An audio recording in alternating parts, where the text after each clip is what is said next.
Hello, and welcome back to Psychology Market. Today, we're going to talk about something deeply human, something that touches so many of us, often in quiet, unseen ways. We're going to talk about overcoming insecurity. If you've ever felt a nagging doubt, a whisper of inadequacy, or a fear of not being good enough, you are not alone. Insecurity is a universal experience, a shadow that can cloud our judgment, limit our potential, and steal our joy. But it doesn't have to be a permanent state. Think about the feeling of insecurity for a moment. It's that knot in your stomach before a social event, the constant comparison to others, the inner critic that's always ready with a harsh judgment. It's the feeling that everyone else has it figured out, that you're somehow falling short. This voice, this feeling, often stems from a perceived lack of something: confidence, talent, attractiveness, worthiness. And for so long, we might have believed this voice, let it dictate our choices, kept us small. But what if that voice isn't the full truth? What if insecurity is less about who you are, and more about the stories you've been telling yourself? Our brains are incredible pattern recognition machines. They create narratives, and sometimes those narratives become deeply ingrained even if they're not serving us. Insecurity can be a learned response, a product of past experiences, societal pressures, or even early childhood conditioning. It's like wearing glasses with a slightly distorted lens. Everything looks a little off, a little less than perfect. The first, and perhaps most crucial, step in overcoming insecurity is developing self-awareness. This isn't about self-criticism, it's about gentle observation. What triggers your insecurities? When do they surface most strongly? What are the specific thoughts that accompany these feelings? Keeping a journal can be incredibly powerful here. Just noticing these patterns without judgment is a huge leap. It's like stepping out from behind the distorted lens and starting to see the glass more clearly.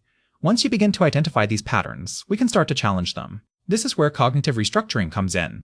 Think of those negative thoughts as hypotheses, not facts. When you catch yourself thinking, "I'm not smart enough," ask yourself, is that absolutely true? What evidence do I have to support this? What evidence contradicts it? Often, you'll find that the evidence against your negative thought is much stronger than you initially believed. We need to actively, consciously, and compassionately offer a counter-narrative.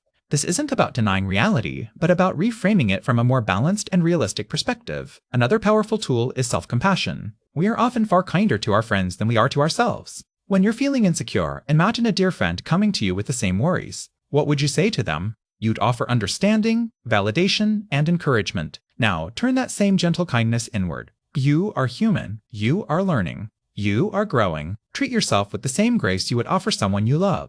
This is about acknowledging your struggles without judgment and offering yourself comfort and support. Action also plays a vital role. Insecurity often leads to avoidance. We avoid opportunities, conversations, or experiences because we fear failure or judgment. But paradoxically, it's often by engaging with these situations that we build resilience and prove our inner critic wrong. Start small. Take a tiny step outside your comfort zone each day. It could be as simple as speaking up in a meeting, trying a new hobby, or initiating a conversation. Each successful step, no matter how small, chips away at the foundation of insecurity and builds a stronger sense of self-efficacy.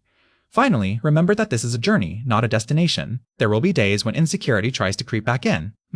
That's okay. The goal isn't to eliminate it entirely, but to develop the tools and the self-awareness to manage it, to recognize its voice, and to choose a different response. You have an incredible capacity for growth and resilience within you.